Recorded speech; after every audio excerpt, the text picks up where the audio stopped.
Yes, hi fan. It's dual nature of matter radiation second video. First video में हम लोगों ने wave theory कहां पर फेल्ड हुई वो डिस्कस किया था, यानी बहुत ही फंडामेंटल पार्ट डिस्कस हुआ था.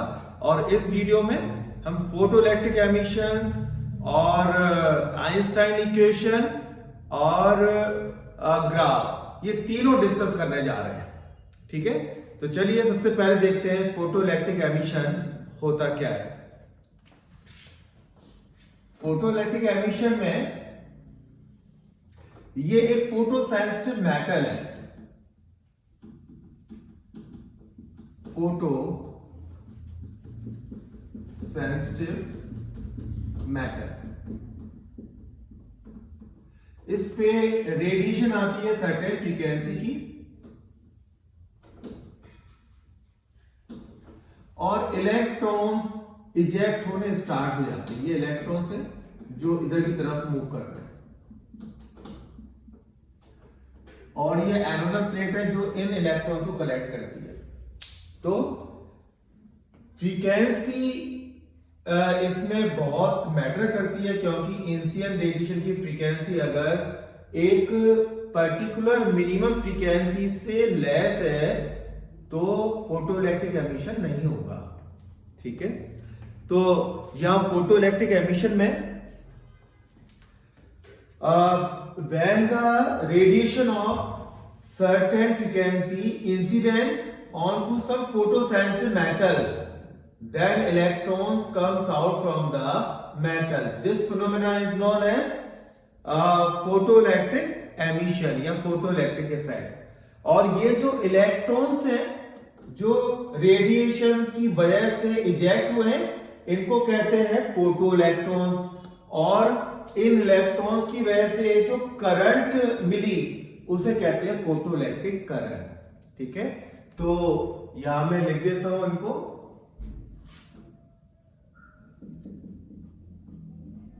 फोटोइलेक्ट्रिक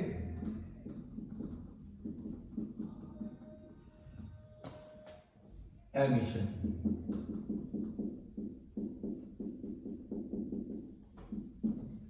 फोटोइलेक्ट्रिक एमिशन क्या है?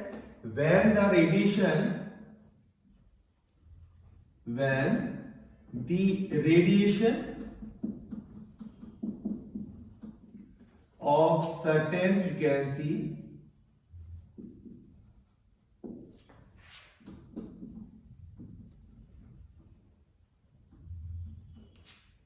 falls on some photosensitive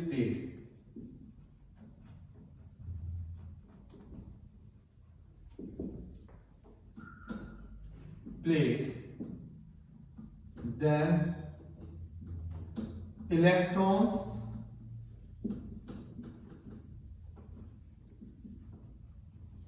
come out of matter. ठीक है, तो ये फोटोइलेक्ट्रिक एमिशन या फोटोइलेक्ट्रिक इफेक्ट के नाम से जाना जाता है. तो when the radiation of certain frequency falls on some photosensitive plate या metal, then electrons come out of the metal. This is known as photoelectric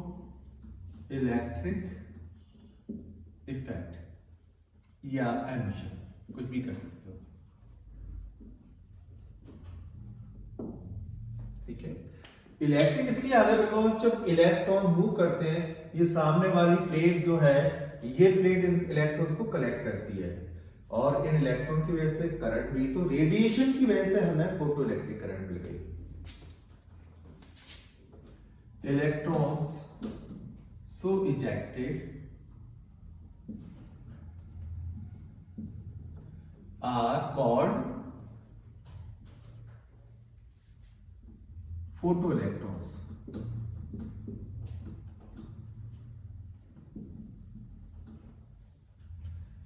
And current due to these electron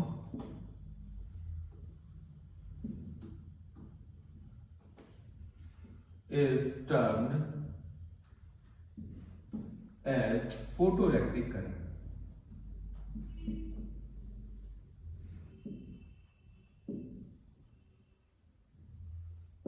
ठीक है, सब में फोटो वर्ड आ जाता है as an adjective because ये जो radiation है इनमें फोटॉन्स आ रहे हैं।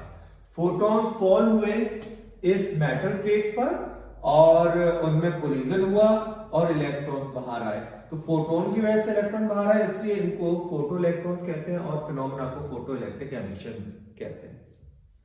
अब कुछ लॉज हैं, इसके मैं आपके साथ लॉ डिस्कस करूंगा। फर्स्ट लॉ है कि ये जो फोटो इलेक्ट्रिक करंट है ये इंटेंसिटी पे डिपेंड करती है, यानी इसमें दो पॉइंट इंपॉर्टेंट होते हैं। एक तो ये सोर्स है, मान लीजिए जहां से रेडिएशन आ रहा है, इस सोर्स की इंटेंसिटी एंड फ्रीक्वेंसी,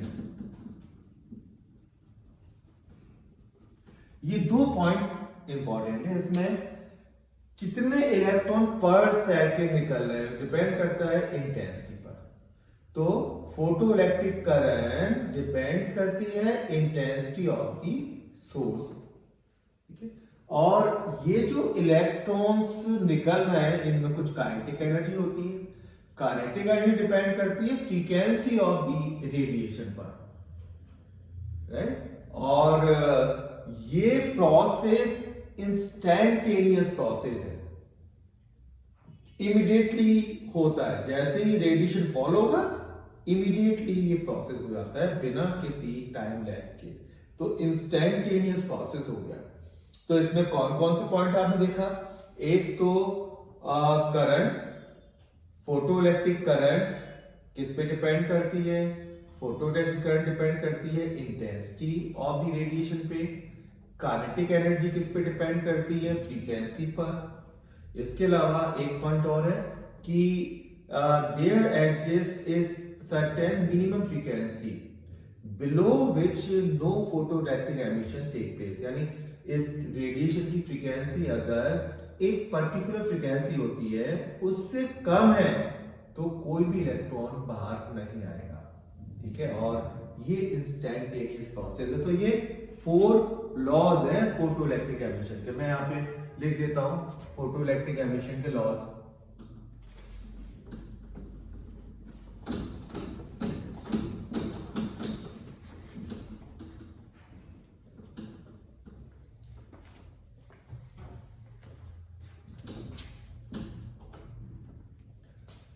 देखिए, फर्स्ट लॉ है laws of photo electric emission.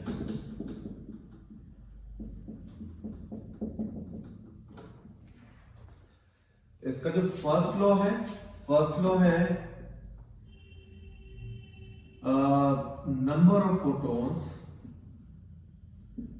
number of photons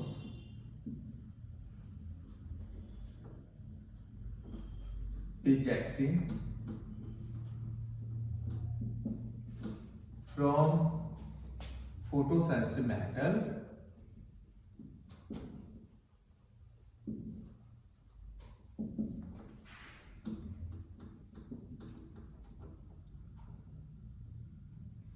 is directly proportional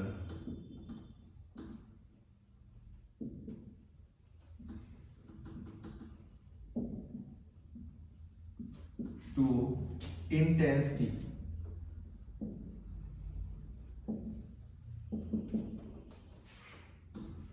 of radiation।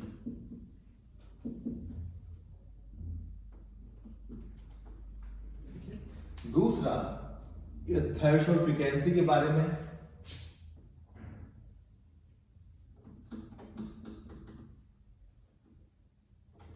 For a given metal, ये जरूर लिख दीजिए,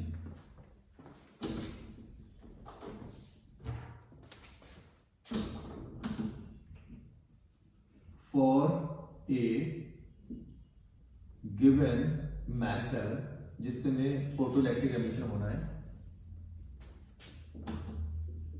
there exists a certain minimum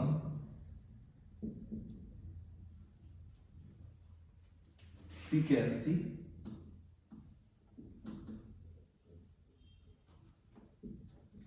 below which no photoelectric emission takes place. This is called threshold frequency.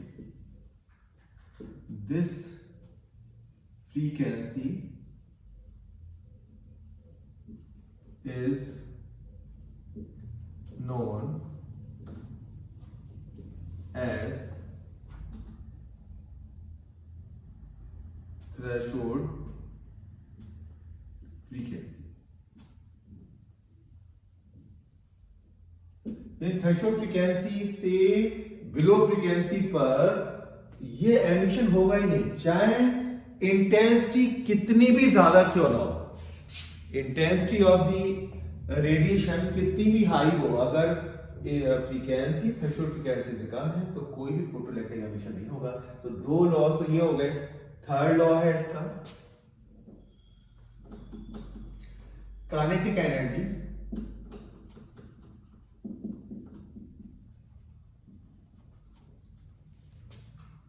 of photoelectrons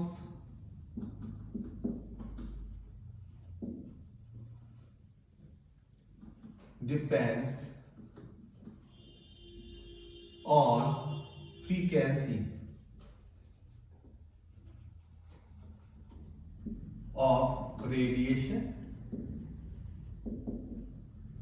and not on intensity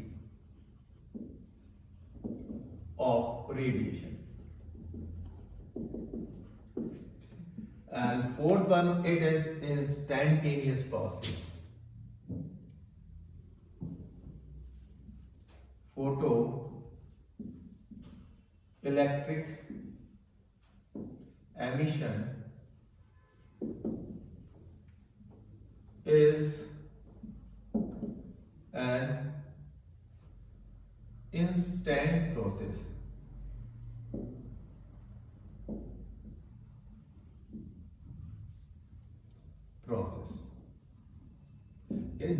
जिस time पे ये fall होंगे radiation, immediately electrons बाहर आएंगे। तो ये 1 2 3 4 ये 4 लॉज कहलाते हैं फोटोइलेक्ट्रिक एमिशन के। ठीक है, इन लॉज को, ये लॉज एक्चुअली फैक्ट्स हैं जो एक्सपेरिमेंट्स में देखे गए। अब इन लॉज को एक्सप्लेन किसने किया था? आइंस्टाइन ने। हालांकि वेव थ्योरी तो फेल हो गई थी, इन चारों को एक्सप्लेन करने में फेल हो गई थी, बिकॉज जो वेव थ्योरी ने कंक्लूजन दी है वो इनके बिल्कुल अपोजिट थे, तो इसलिए उसको डिस्कार्ड कर दिया गया। आइंस्टाइन ने कैसे एक्सप्लेन किया और उसने क्या इक्वेशन दी, आइए इसको चल के डिस्कस करते हैं।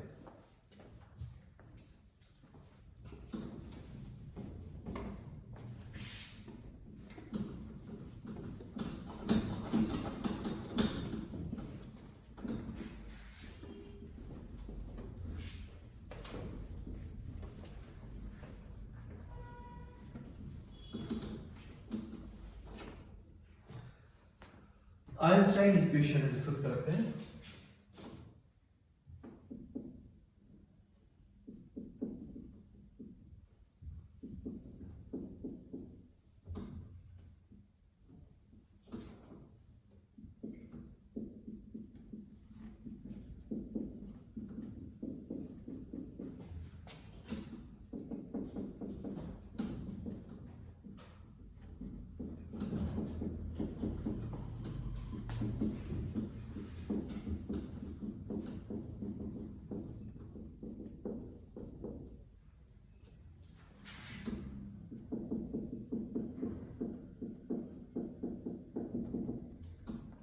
आइंस्टाइन एक्सप्लेनेशन एंड इस इक्वेशन ऑफ फोटोइलेक्ट्रिक एमिशन। तो इसने क्या एक्सप्लेन किया, बिकॉज आइंस्टाइन ने फोटोइलेक्ट्रिक एमिशन को एकदम सक्सेसफुली एक्सप्लेन किया और इसकी जो थ्योरी थी वो प्लैंक की क्वांटम थ्योरी के ऊपर बेस्ड थी। ठीक है, तो इसने क्या कहा, ये फोटो सेंसिटिव मैटर है, this is photo sensitive matter, और इसने कहा जो रेडिएशन है वो फोटॉन्स की फॉर्म में आते हैं, energy is not continuous, it discrete. तो एनर्जी फोटॉन्स की फॉर्म में फॉल होती है, ये फोटॉन्स आ रहे हैं।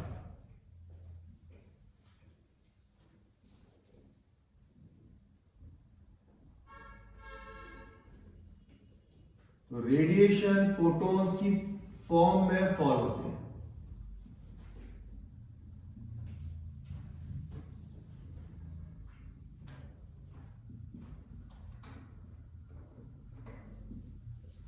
तो जो हम दिखा रहे थे अभी तक, ये रेडिएशन आते हैं, तो ये रेडिएशन फोटोन की फॉर्म में आते हैं। फोटॉन्स क्या होते हैं, what is photon? Photon energy के पैकेट्स हैं। लिख देता हूं मैं, फोटॉन्स क्या है? Photons are energy packets.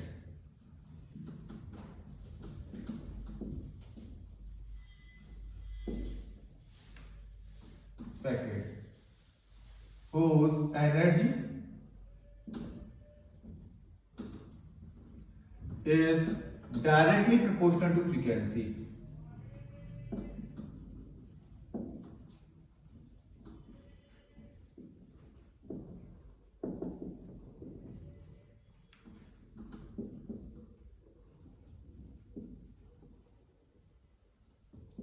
Of radiation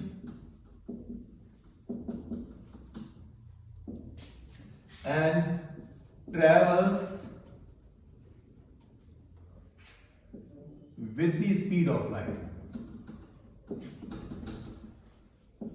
Speed of light in that medium, इसकी बात हो रही है। तो इसने आइंस्टाइन ने फर्स्ट चेंज किया कि जो अब तक हम कहते थे कि एक ये सोर्स है और इससे ये रेडिएशन आ रहा है कंटिन्यूअस फॉर्म में, तो उसने कहा कंटिन्यूअस नहीं होती है, एनर्जी जब भी ट्रेवल करेगी तो फोटॉन्स के फॉर्म में ट्रेवल करेगी, यानी ये फोटॉन्स हो गए, फोटॉन्स की फॉर्म में ट्रेवल कर रहे हैं। आप देख रहे हैं ये फोटॉन्स हो गए, these are the photons. Photons सारे इक्वल होते हैं साइज के एक रेडिएशन के।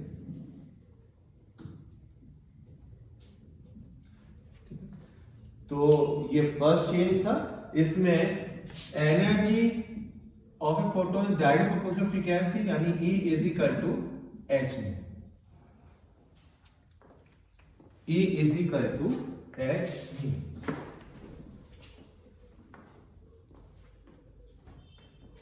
h है प्लैंक कांस्टेंट,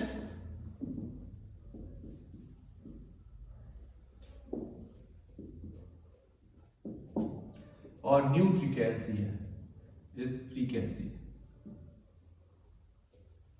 और ई एनर्जी ही है।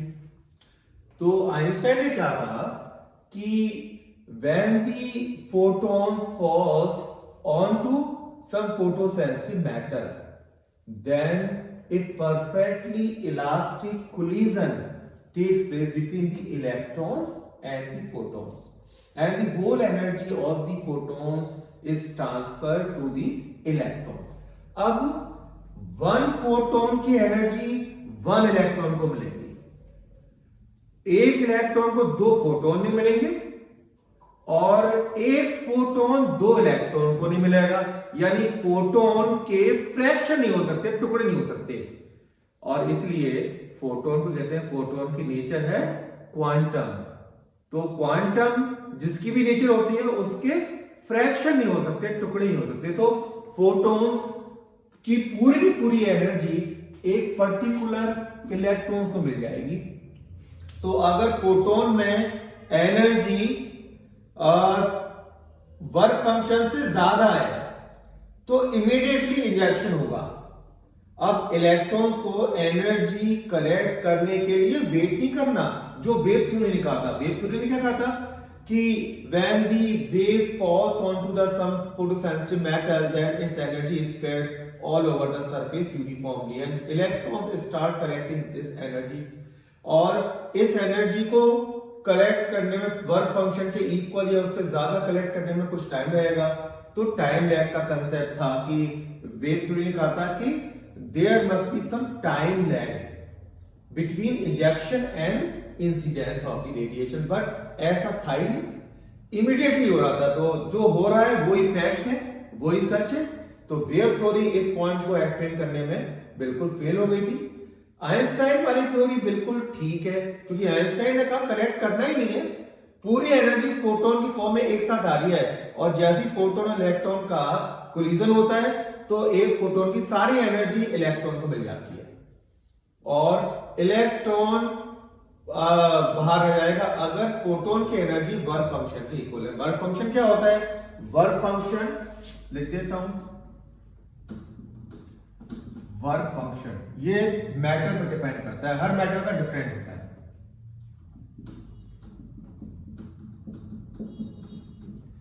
Minimum energy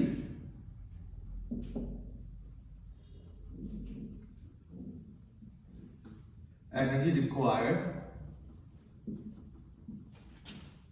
by electrons to come out of the surface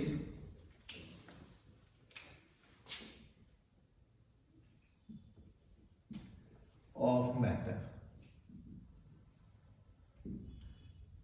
ठीक है, तो इसे वर्क फंक्शन कहते हैं कि मिनिमम एनर्जी कितनी चाहिए, क्योंकि इलेक्ट्रॉन जो होते हैं वो कुछ फ्री इलेक्ट्रॉन्स होते हैं, कुछ फर्स्ट ऑर्बिट में, कुछ सेकंड ऑर्बिट में, कुछ थर्ड ऑर्बिट में।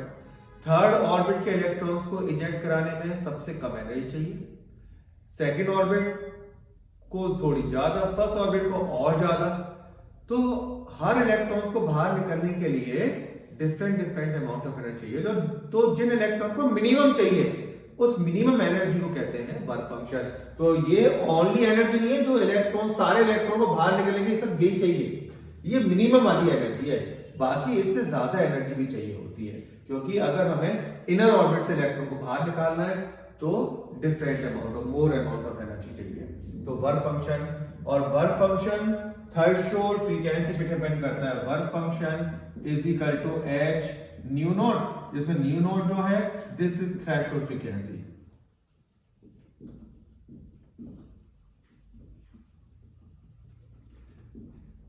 थ्रेशोल्ड फ्रीक्वेंसी मैंने पहले एक्सप्लेन कर ही दिया है आपको। तो आइंस्टाइन ने कहा कि जैसे ही फोटोन रेडिएशन फॉल होता है फोटॉन्स की फॉर्म में फोटोसेंसिटिव मेटल पर, तो एक परफेक्टली इलास्टिक कोलिजन होता है और फोटोन की एनर्जी इलेक्ट्रॉन को ट्रांसफर हो जाती है।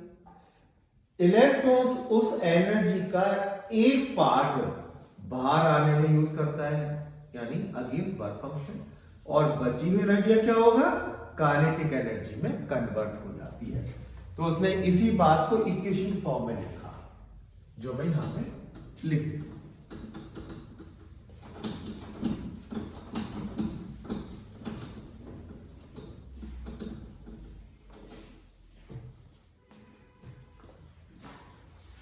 फोटोन की एनर्जी कितनी है? h new.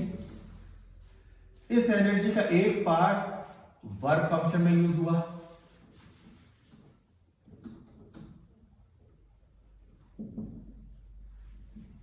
और बाकी पार्ट काइनेटिक एनर्जी में कन्वर्ट हो गया। तो kinetic energy is equal to, इसको उधर लाएं, h nu minus work function. Work function कितना था? अभी फॉर्मूला लिखा था h न्यू। तो ये फोटो इलेक्ट्रिक एमिशन की आइंस्टाइन की इक्वेशन होगी, जो इक्वेशन के बारे में मैंने आपको जिक्र किया था कि आइंस्टाइन की फोटो इलेक्ट्रिक एमिशन की इक्वेशन वो यही है। ठीक है, kinetic energy of the ejected electron, जो इलेक्ट्रॉन बाहर आएंगे और सामने एक और प्लेट होती है, इसे एनोड प्लेट बोलते हैं, उसकी तरफ मूव करेंगे, तो इलेक्ट्रॉन की जो काइनेटिक एनर्जी है, इसकी काइनेटिक इक्वेशन हो गया। एच न्यू ये फोटॉन्स की एनर्जी है, दिस इज एच न्यू, ये फॉल होने के बाद इलेक्ट्रॉन्स को पूरा एच न्यू मिल गया और इसमें से इसने स्पेंड किया बाहर निकलने में वर्क फंक्शन के इक्वल और बची एनर्जी काइनेटिक एनर्जी में कन्वर्ट हो गई। तो ये एक्सप्लेनेशन था आइंस्टाइन का और एक्सप्लेनेशन का रिजल्ट फोटोइलेक्ट्रिक एमिशन की इक्वेशन आ गई। तो आपने इसमें चारों लॉज देख लिए और फोटोइलेक्ट्रिक एमिशन की इक्वेशन भी देख ली आपने। अब हम लोग कुछ ग्राफ डिस्कस करते हैं, बहुत ही इंपॉर्टेंट ग्राफ। ठीक है, सबसे पहले वीआई ग्राफ मैं डिस्कस करूंगा और ये सारे ग्राफ प्लॉट किए गए as a result of some experiment. तो वो क्या एक्सपेरिमेंट है वो भी मैं ब्रीफ कर दूंगा।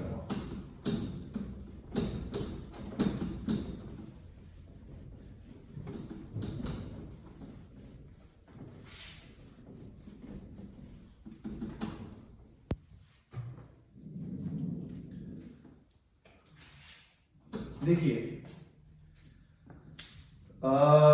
एक्सपेरिमेंट है, एक इवैक्यूएटेड क्वार्ट्ज की ट्यूब होती है।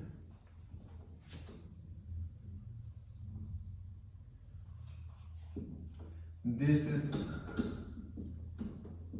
इवैक्यूएटेड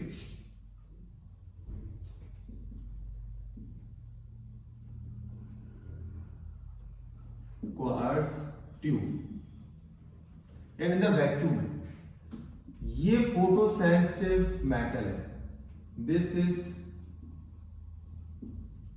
फोटो सेंसिटिव मेटल, इसे एनोड प्लेट बोलते हैं या कैथोड प्लेट।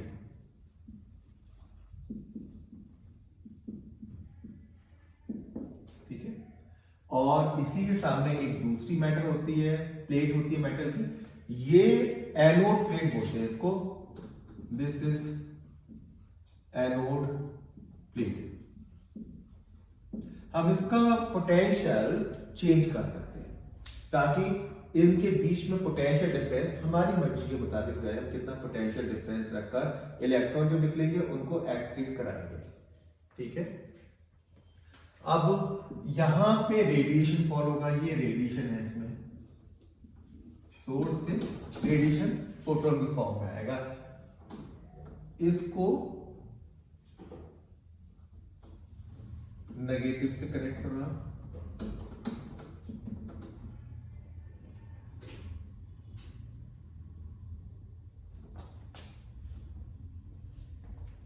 एक आप सर्किट बनाना,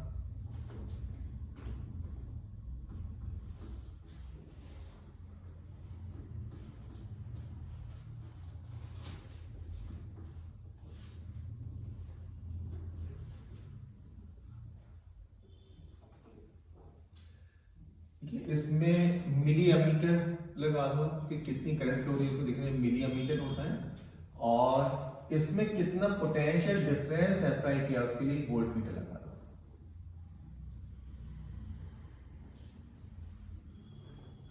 ठीक है, इसमें पोटेंशियल डिवाइडर की तरह काम कर रहा है, कितना पोटेंशियल डिवाइड कितना हमने भी यूज किया है इस पे, उसके लिए वेरिएबल पोटेंशियल हम इस पे ले सकते हैं।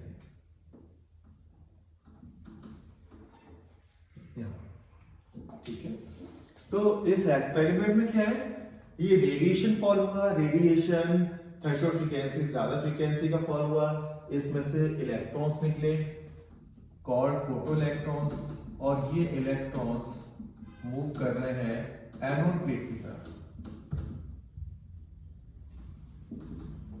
और ये फोटो इलेक्ट्रिक करंट बनाते हैं। ठीक है, तो अब यहां पे जो ग्राफ मैं आपसे डिस्कस करने जा रहा हूं, मैं ग्राफ बना दूं, ये वीआई ग्राफ है, और current versus potential difference graph कोई नया ग्राफ नहीं है, आपको पता ही है कि जहां भी करंट होगी वहां पोटेंशियल डिफरेंस जरूर होगा। ओम्स लॉ तो V और I पे ही बेस्ड था कि V is directly proportional to I, तो ओम्स लॉ में V और I डायरेक्टली प्रोपोर्शनल थे। फोटोइलेक्ट्रिक इफेक्ट में V और I में क्या रिलेशन है उसी को डिस्कवर करने के लिए एक्सपेरिमेंट किया गया। ठीक है, और इसमें हम क्या करते हैं, ये एनोड है और इसके पोटेंशियल कहते हैं एनोड पोटेंशियल, एनोड पोटेंशियल हम एक्स एक्सिस पे लेंगे।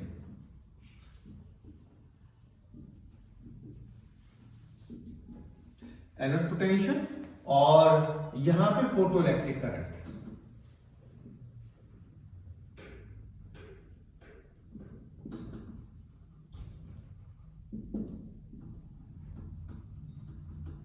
करंट मिली एम्पियर में होती है, वोल्ट में होता है, और जो ग्राफ है वो आएगा कुछ इस टाइप से, और हम लोग ग्राफ को एक्सप्लेन करते हैं। इसमें 3 पार्ट्स आप देख रहे हैं। इस पार्ट में क्या कह रहा है ये कि जब हमने एनोड पोटेंशियल पॉजिटिव साइड में इंक्रीज किया, यानी कि इस प्लेट का पोटेंशियल 0, 1, 2, 3 प्लस में इंक्रीज किया तो फोटोइलेक्ट्रिक करंट भी इंक्रीज हुई और कुछ टाइम के बाद सैचुरेट हो गई, कांस्टेंट हो गई। इसे कहते हैं सैचुरेट करंट। ये सैचुरेट हो गई।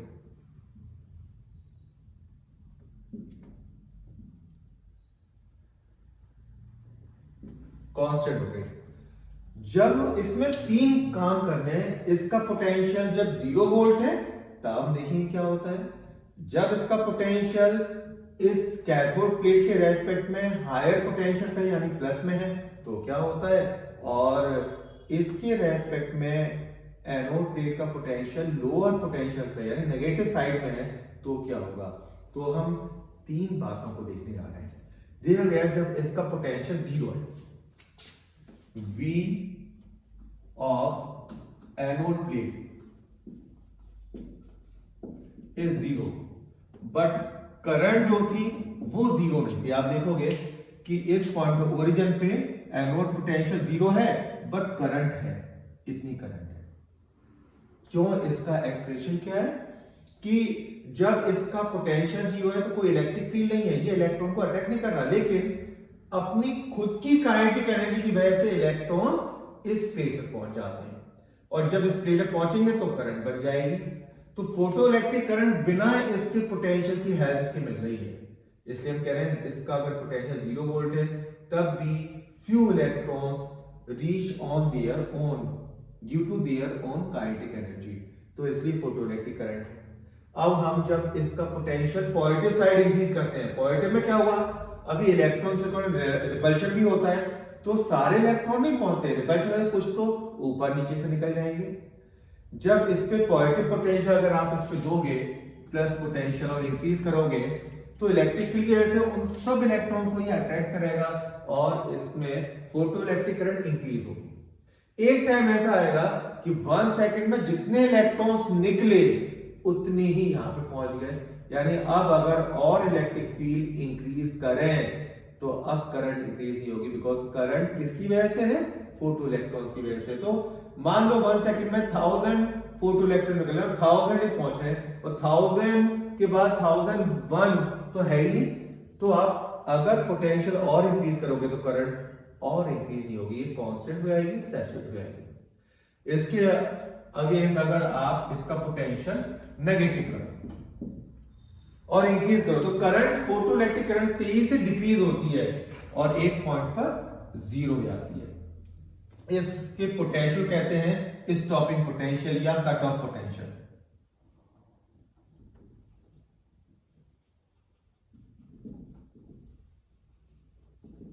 स्टॉपिंग पोटेंशियल और cut off potential,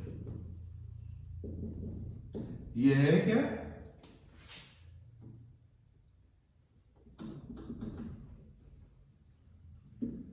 stopping potential, it is minimum negative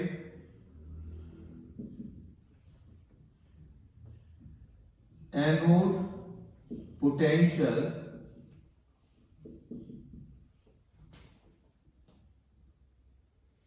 at which photoelectric current becomes 0.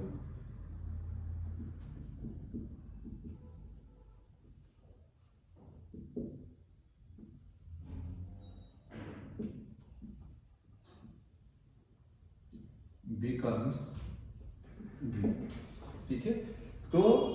इसमें क्या होता है, जो इलेक्ट्रॉन्स आ रहे हैं इनकी काइनेटिक एनर्जी बहुत ज्यादा है। जब हमने इतना नेगेटिव इलेक्ट्रिक फील्ड डेवलप कर दिया, क्योंकि माइनस और माइनस को रिपेल करेंगे, इतना हाई इलेक्ट्रिक फील्ड हो गया कि मैक्सिमम काइनेटिक एनर्जी वाला इलेक्ट्रॉन भी यहां नहीं पहुंच पा रहा, वापस लौट लेता है। तो जब यहाँ पे कोई इलेक्ट्रॉन नहीं पहुंचा तो करंट जीरो हो जाएगी। तो वो मिनिमम वाला, क्योंकि बहुत सारे नेगेटिव पोटेंशियल होंगे, जैसे मान लो -2 वोल्ट पर यहाँ पे करंट जीरो है, तो -3 पे भी जीरो आएगी, -4 पे भी जीरो आएगी। तो मिनिमम वाली वैल्यू को हम स्टॉपिंग पोटेंशियल कहेंगे, राइट। और एक चीज बता दो, एक बार 1 मार्क्स का क्वेश्चन भी आया था सीबीएसई बोर्ड में, जैसे इन्होंने कहा कि स्टॉपिंग पोटेंशियल -2 इलेक्ट्रॉन वोल्ट है, स्टॉपिंग पोटेंशियल -2 वोल्ट है, तो kinetic energy, maximum kinetic energy कितनी होगी? तो आपको सिर्फ वोल्ट में इलेक्ट्रॉन वोल्ट लगाना है। -2 इलेक्ट्रॉन वोल्ट, काइनेटिक एनर्जी कभी नेगेटिव नहीं होती, 2 electron volt maximum kinetic energy होगी। अगर स्टॉपिंग पोटेंशियल होता 3, तो हो जाता 3 इलेक्ट्रॉन वोल्ट काइनेटिक एनर्जी होती। और इसके अगेंस्ट अगर maximum kinetic energy 3 electron volt है, तो स्टॉपिंग पोटेंशियल कितना होगा? -3 वोल्ट। ठीक है, तो मेरे ख्याल से इस पे डिस्कशन काफी हो गया, और आपने ग्राफ देखा, V और I ग्राफ। अब मैं बात करूंगा इस करंट पर इंटेंसिटी का क्या इफेक्ट होगा और फ्रीक्वेंसी का। 2 इफेक्ट हम लोग देखने जा रहे हैं, डिस्कस करने जा रहे हैं। ठीक है,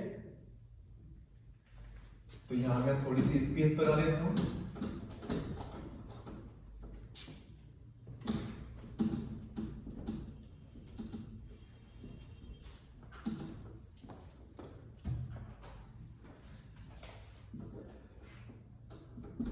Effect of intensity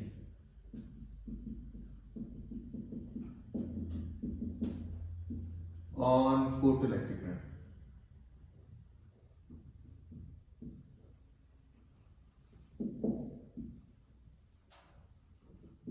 तो इस केस में हम फ्रीक्वेंसी और मैटर को कांस्टेंट रखेंगे, यानी सेम मैटर पे करेंगे। Matter same, frequency same, intensity change करेंगे। इंटेंसिटी क्या होती है सोर्स की, कि पर सेकंड कितने फोटॉन्स निकल रहे हैं। एक फोटोन से एक ही इलेक्ट्रॉन निकलेगा, तो जितने ज्यादा फोटोन होंगे उतने ज्यादा फोटो इलेक्ट्रॉन्स निकलेंगे और उतनी ज्यादा करंट होगी। तो इंटेंसिटी से करंट इंक्रीज होती है। तो यहां पर हम देखेंगे, अगर हमने फ्रीक्वेंसी सेम रखी, यानी एक्सपेरिमेंट नंबर 1, फ्रीक्वेंसी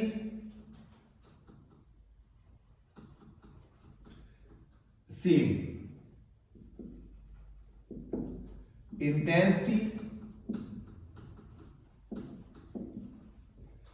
इंटेंसिटी हमने की इंक्रीज।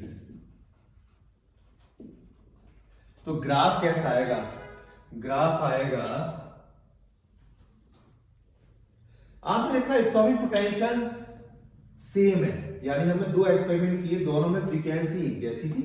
इंटेंसिटी पहले एक्सपेरिमेंट में कम थी और दूसरे एक्सपेरिमेंट में ज्यादा थी। 2 एक्सपेरिमेंट किए, दोनों का स्टॉपिंग पोटेंशियल सेम होगा, क्योंकि दोनों में फ्रीक्वेंसी सेम है।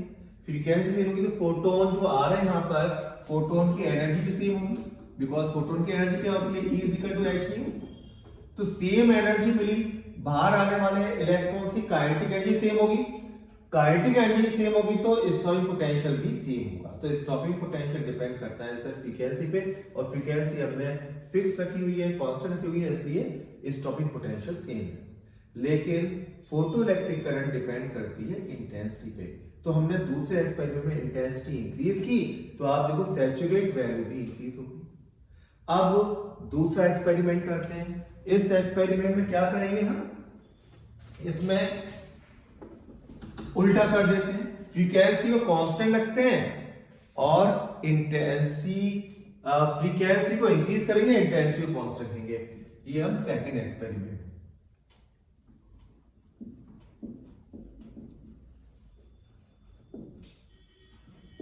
इसमें हमने क्या करा, फ्रीक्वेंसी इसको इंक्रीज करेंगे, ठीक है, और इंटेंसिटी इसको कांस्टेंट कर देंगे। तो अब जो ग्राफ आएगा वो आएगा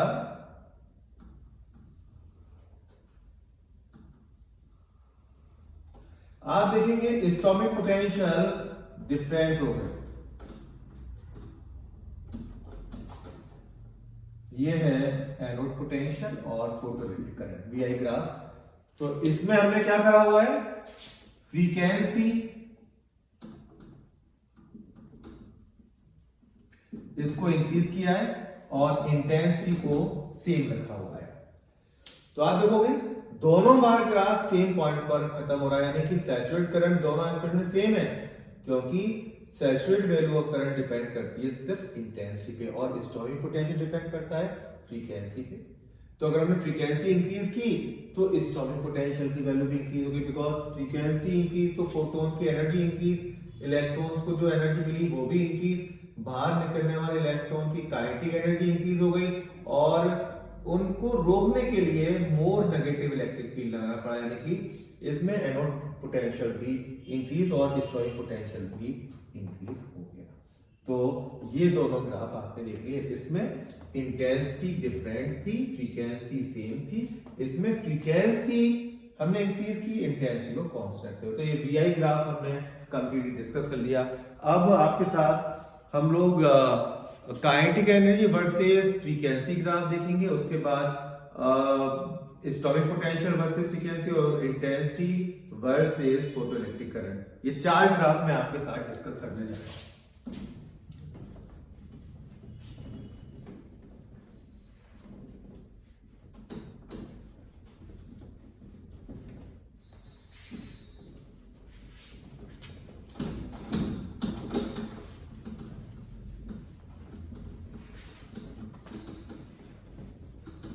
ग्राफ काफी इंपॉर्टेंट है, CBSE या किसी भी बोर्ड, CBSE हो गया, ICSE हो गया, UP बोर्ड या पंजाब बोर्ड, कोई भी बोर्ड है, इसमें ग्राफ की इंपॉर्टेंस है। ग्राफ एक ना एक ग्राफ हर एग्जाम में आता ही आता है, तो ग्राफ जरूर देख लें।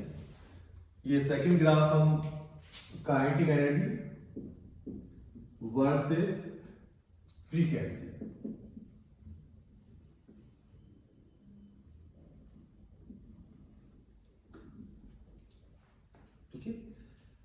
इसके लिए करंट इक्वेशन देख रहे हैं, फोटोइलेक्ट्रिक एमिशन की इक्वेशन।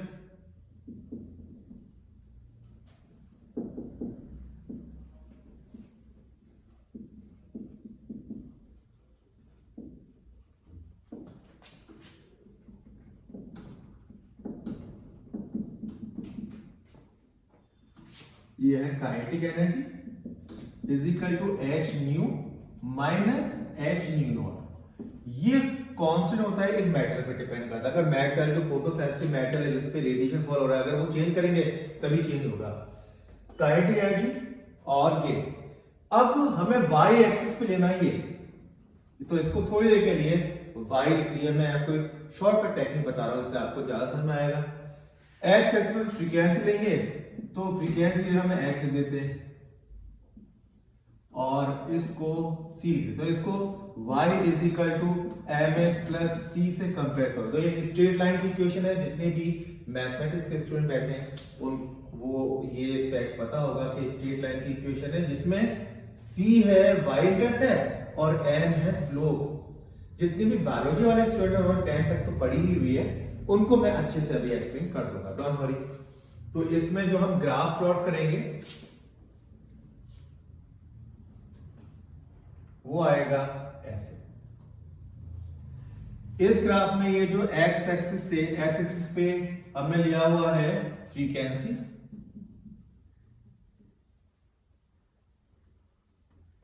और y एक्सिस पे काइनेटिक एनर्जी। तो ये स्लोप है, ये n है और n की जगह यहां क्या लिखा है h, और h क्या है यूनिवर्सल कांस्टेंट। तो हम अगर डिफरेंट मेटल लेकर भी ग्राफ प्लॉट करें, दुनिया का कोई भी ग्राफ प्लॉट करें, उन सबके स्लोप सेम होंगे, यानी सारे ग्राफ पैरेलल आने हैं, क्योंकि x एक्सिस से जो एंगल बनेगा वो सब में सेम होगा, बिकॉज स्लोप कांस्टेंट है। ठीक है, ये जो ग्राफ जहां से स्टार्ट होता है कहते हैं threshold frequency new not. New not क्या है? Threshold frequency.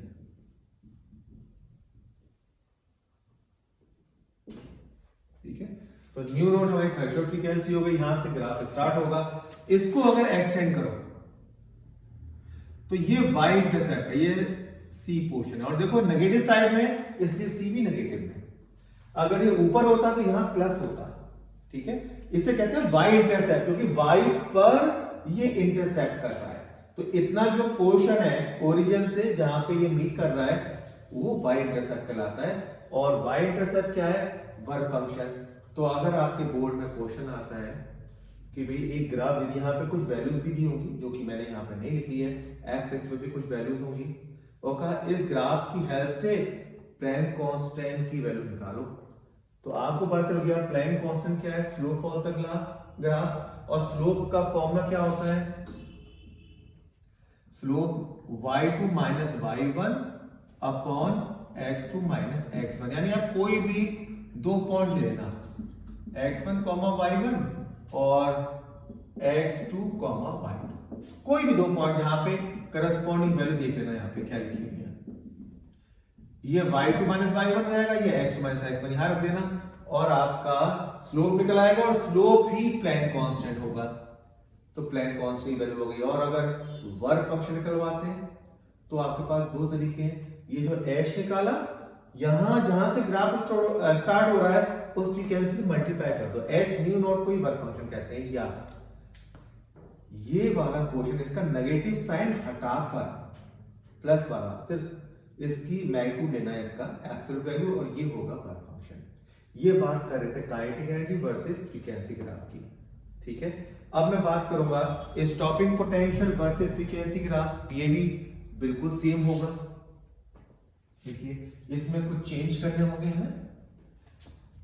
इस पूरी इक्वेशन को E से डिवाइड कर दो, E से डिवाइड कर दो। Kinetic energy upon E, E है इलेक्ट्रॉन का चार्ज, दैट इज 1.6 10 की power minus 19 coulomb.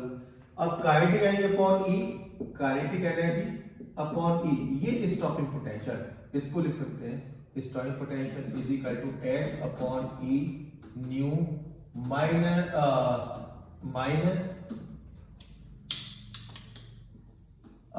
H nu naught work function upon E। ठीक है, इसका ग्राफ अगर मैं प्लॉट करूं, इसका ग्राफ यहां पर, तो अब यहां पे काइनेटिक एनर्जी नहीं है, स्टॉपिंग पोटेंशियल है, दैट इज V। ठीक है, y एक्सिस पे v है तो y यहां लिख लीजिए mx प्लस c। अब देखो m भी है, क्या आ रहा है? h upon e। तो यहां पे अब जो स्लोप आएगा वो h अपॉन e आएगा। स्लोप निकालना ऐसा ही है, अगेन दो पॉइंट लेने, कोई भी ऐसे दो पॉइंट, और उन दो पॉइंट्स पे y2 minus y1 upon x2 minus x1 आपको लिखना है। ठीक है, और अब जो स्लोप आएगा वो h अपॉन e आएगा, और h भी कांस्टेंट है, e भी कांस्टेंट है, h अपॉन e भी कांस्टेंट, तो सारे ग्राफ अभी भी पैरेलल आएंगे। तो नेचर ऑफ द ग्राफ बिल्कुल सेम रहेगी, सिर्फ x और y के नाम बदल गए। x का तो सेम ही नाम है, y का नाम बदल गया है, ग्राफ सेम है। ठीक है, अगर आपसे कहता है इसमें stopping potential versus frequency graph में भैया इसमें प्लैंक कांस्टेंट निकालो, तो जो स्लोप आएगा, स्लोप में e उधर से ले आना, e से मल्टीप्लाई कर देना, तो E into slope is Planck constant. Work function निकालना है तो आप दो काम कर सकते हो, h निकालने के बाद न्यू नॉट से मल्टीप्लाई कर दो, या ये जो वैल्यू आई इसमें E से मल्टीप्लाई कर दो, बिकॉज y इंटरसेप्ट क्या है इसमें? h nu naught work function upon E है, तो E से मल्टीप्लाई करोगे तभी तो वर्क फंक्शन आएगा। तो इसमें y इंटरसेप्ट में E से, यानी चार्ज ऑन पर इलेक्ट्रॉन से मल्टीप्लाई करोगे तो आपका आएगा वर्क फंक्शन। ठीक है, तो आपने stopping potential versus frequency graph भी देख लिया, काइनेटिक एनर्जी वर्सेस फ्रीक्वेंसी भी ग्राफ देख लिया, नेचर देख ली, क्या स्लोप होता है, क्या वाई इंटरसेप्ट होता है, और दो ही चीज इंपॉर्टेंट होती है इसमें कि वाई इंटरसेप्ट क्या है, एक्स इंटरसेप्ट क्या है। एक्स इंटरसेप्ट थ्रेशोल्ड फ्रीक्वेंसी है। ठीक है, ओके, लास्ट ग्राफ में एक ग्राफ आपके साथ डिस्कस करने जा रहा हूं, that is photoelectric current versus intensity. Intensity का अभी तक कोई ग्राफ हम लोगों ने प्लॉट नहीं किया।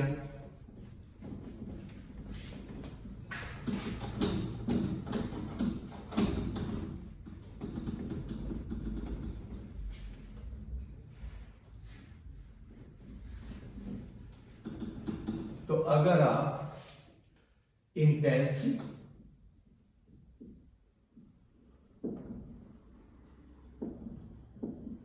Of radiation versus current, photoelectric current,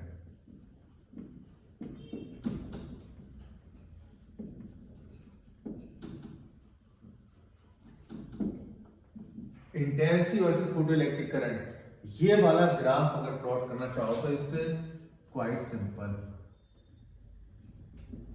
यहां से स्टार्ट होगा, ठीक है। इसमें फोटोइलेक्ट्रिक करंट इंटेंसिटी इंक्रीज करोगे तो फोटोइलेक्ट्रिक करंट भी इंक्रीज होगी इस टाइप से, बिकॉज अगर इंटेंसिटी जीरो है, इंटेंसिटी यानी कि लाइट को ऑफ कर दो, एक भी फोटोन फॉल नहीं होगा तो एक भी इलेक्ट्रॉन निकलेगा ही नहीं, करंट जीरो होगी। और जैसे जैसे हम रेडिएशन की इंटेंसिटी इंक्रीज करेंगे वैसे वैसे नंबर ऑफ फोटॉन्स इजेक्टिंग पर सेकंड इंक्रीज होंगे, और वन फोटोन से वन इलेक्ट्रॉन इजेक्ट होगा। जितने ज्यादा फोटोन उतने ज्यादा इलेक्ट्रॉन, उतनी ज्यादा करंट। तो इंटेंसिटी, नंबर ऑफ फोटोन पर सेकंड और करंट तीनों लिंक्ड हो गए। इस तरह से ग्राफ आएगा आपका। इसके अलावा और भी ग्राफ अगर है तो उसको आपको अगर कंसेप्ट याद है तो आप ड्रॉ कर सकते हो। ये नहीं है कि ऐसा तो होता ही नहीं है। जैसे अगर आपको ग्राफ प्लॉट करना है फोटोइलेक्ट्रिक करंट वर्सेस फ्रीक्वेंसी, अब आप सोचोगे फ्रीक्वेंसी भी तो करंट डिपेंड ही नहीं करती, लेकिन आपको कहा गया ग्राफ प्लॉट करो। ग्राफ प्लॉट हमेशा हो सकता है।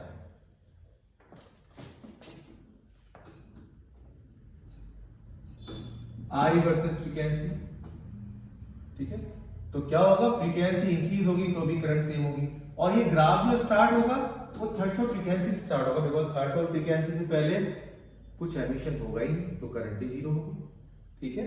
तो यहां पे कोई करंट नहीं होगी, इससे पहले वाली फ्रीक्वेंसी पे कोई करंट एग्जिस्ट नहीं करेगी। जब थ्रेशोल्ड फ्रीक्वेंसी आएगी तभी करंट एग्जिस्ट होगा। फ्रीक्वेंसी का इफेक्ट होता ही नहीं करंट में, जितनी करंट थी थ्रेशोल्ड में उतनी ही फ्रीक्वेंसी इंक्रीज उतनी रहेगी।